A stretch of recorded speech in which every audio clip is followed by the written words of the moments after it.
নমস্কার বন্ধুরা, আমি চুচুড়ার সৌম। আজকে আমি আলোচনা করব কেউ বলে বিপ্লবী, কেউ বলে ডাকাত সিনেমাটির পর্যালোচনা এবং আলোচনা। আর বলতে পারেন বইটি কেমন হয়েছে সেই নিয়েই কিন্তু এই ভিডিওটি।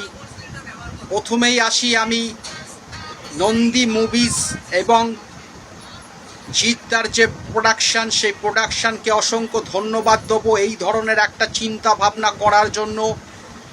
তারপরই আসছি বইটির পরিচালক পথিকৃৎ বসুকে অসংখ্য ধন্যবাদ এত সুন্দর একটা স্টোরি উপহার দেওয়ার জন্য। কেউ বলে বিপ্লবী, কেউ বলে ডাকাত সিনেমাটি গত 14ই আগস্ট 2026 প্রেক্ষাগৃহে এসেছে এবং বইটি কিন্তু আমাদের পুরোপুরি স্বদেশিয়ানার আদলে এবং বিপ্লবী অনন্তলাল সিংহের জীবনীর কিছু অংশকে কেন্দ্র করে তৈরি করা হয়েছে, যেটা সত্যি প্রশংসনীয়। আমি প্রথমেই আসব বইটি কেমন হলো।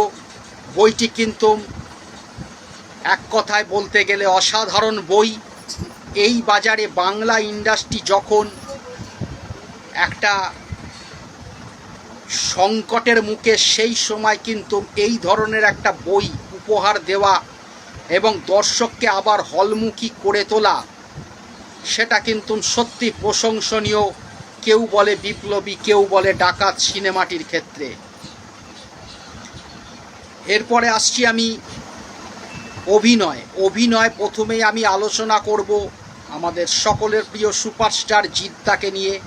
আমি আগেও বলেছি, এখনও বলছি, জিদ্দা কিন্তু এই বইটিতে যে অভিনয় পরিবেশন করেছেন নিজের, সেটি কিন্তু অতুলনীয়।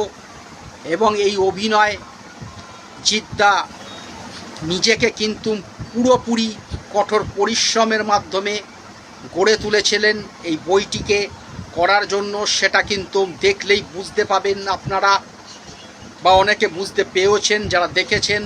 প্রত্যেকটি সিনেই কিন্তু জিদ্দার উপস্থিতি প্রশংসনীয়। এরপরে আসবো আমি টোটা রায়চৌধুরীকে নিয়ে, যে পুলিশ ইন্সপেক্টরের একটা রোল করেছে এই বইতে, সেটি সত্যি কিন্তু প্রশংসনীয়। টোটা রায়চৌধুরী নিজেকে যথেষ্ট ভেঙে এই জায়গায় পৌঁছেছে আজ। তার অভিনয় দেখলেই বোঝা যায় সেই পুরনো টোটা আর এখনকার টোটার মধ্যে কিন্তু আকাশ পাতাল তফাৎ। এরপরে আমি আসব চন্দন সেন, যে জিতের একটা বন্ধু কাম দাদার ভূমিকায় অভিনয় করেছে এই বইতে। সত্যি প্রশংসনীয়, ছোট্ট রোল কিন্তু প্রশংসনীয়। চন্দন সেন বরাবরই কিন্তু একজন বড় শিল্পী, সেটা সকলেই জানেন, আর নতুন করে বলার কিছু নেই, এই বইতেও তার প্রমাণ। এরপরে বাকি যে সমস্ত চরিত্রগুলো ছিল তার মধ্যে কৌশিক সেন, রজতাভ দত্ত, এদের যে অভিনয় সেগুলো কিন্তু চোখে পড়ার মতোই। এরপরে আমি আসব বইটির যে জিতের হেটার্স যারা ছিলেন, যারা বলেছিলেন যে জিত এখন বাংলা বাজারে আর চলে না, শেষ হয়ে গেছে, তাদেরকে আমি একটা কথাই বলবো, বইটি একবার গিয়ে দেখে আসুন, তাহলেই বুঝতে পাবেন। আর অবশ্যই জিদ্দা যে অভিনয়টা দিলেন, তার হেটার্সদের মুখ কিন্তু বন্ধ হয়ে গেছে এখন। সত্যি কথা বলতে এখানে জিদ্দা যেভাবে নিজেকে বিপ্লবী অনন্তলাল সিংহের চরিত্রে ফুটিয়ে তুলেছেন তা প্রশংসনীয়। এই বাজারে যখন হিন্দি বই, বলিউডের যেমন আওয়ারাপন 2, সানি দেওয়ালের বাটোয়ারা, এই সমস্ত বইগুলি চলছে, তার মধ্যে দিয়েও কম্পিটিশন করে কেউ বলে বিপ্লবী, কেউ বলে ডাকাত, বুক মাই শোতে ট্রেন্ডে পৌঁছে যাওয়া এবং সেই ট্রেন্ডকে ধরে রাখা এবং দর্শককে হলমুখী করে আনা, যেটা টলিউডের ক্ষেত্রে একটা বিশাল জয় জিদ্দার হাত ধরে এবং প্রতীক্ষিত বসুর হাত ধরে, সেটা না বললে বড়ই ভুল হয়ে যাবে। আর আরেকটা কথাও বলবো, এখনকার দিনের যে সমস্ত অভিনেতারা আছেন, এই অনন্তলাল সিংহের চরিত্রটা ফুটিয়ে তোলা কিন্তু তাদের ক্ষেত্রে সম্ভব নয়। জিদ্দা যেভাবে ফুটিয়ে তুলেছে সেটা না দেখলে বোঝা যাবে না। আমরা না দেখে অনেক কিছু বলতে পারি, কিন্তু দেখলেই বুঝতে পাবেন জিদ্দা কতটা নিজেকে পরিশ্রমের মাধ্যমে এই জায়গায় এনেছেন, এবং সত্যি সেটা প্রশংসনীয়। আর এরপরে আসবো কমার্শিয়াল বই, যে কমার্শিয়াল বইয়ের যে বাজারটা কিন্তু জিদ্দাই ধরে রেখেছিল। একটা সময় যখন 2015-16 পর থেকে কমার্শিয়াল বই অন্যান্য হিরোরা করছিলেন না, সেই সময় থেকে কিন্তু টানা কন্টিনিউ জিদ্দা কমার্শিয়াল বই করে গেছে। সেটা হিট হোক বা ফ্লপ হোক সেটা বড় কথা নয়, যে সাহসটা জিদ্দা ধরে রেখেছিল আজ পর্যন্ত সেটা কেউ দেখাতে পারেনি। আর কেউ বলে বিপ্লবী, কেউ বলে ডাকাত, এটাও কিন্তু একটা কমার্শিয়াল বই।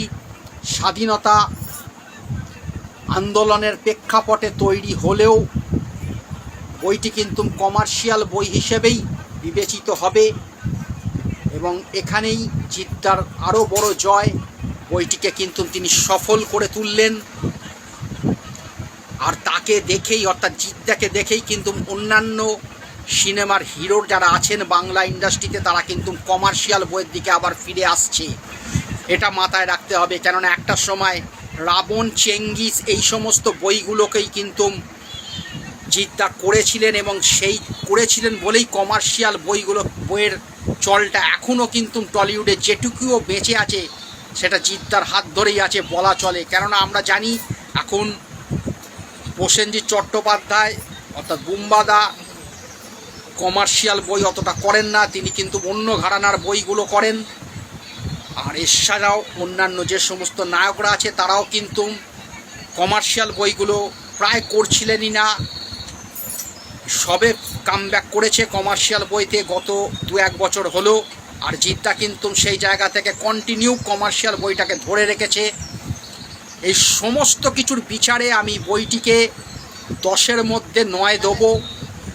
কেউ বলে বিপ্লবী, কেউ বলে ডাকাত। এবং একটা কথা আমি বলবো আমার ফলোয়ার্সদের, আমার ভিউয়ার্সদের, বইটি পারলে একবার দেখে আসুন, আপনার নিজস্ব যে মতামত সেটি জানান। এবং বাংলা সিনেমা যে বেঁচে আছে এখনও, সেটা কিন্তু সবথেকে বড় প্রমাণ এই বইটি। কেউ বলে বিপ্লবী, কেউ বলে ডাকাত।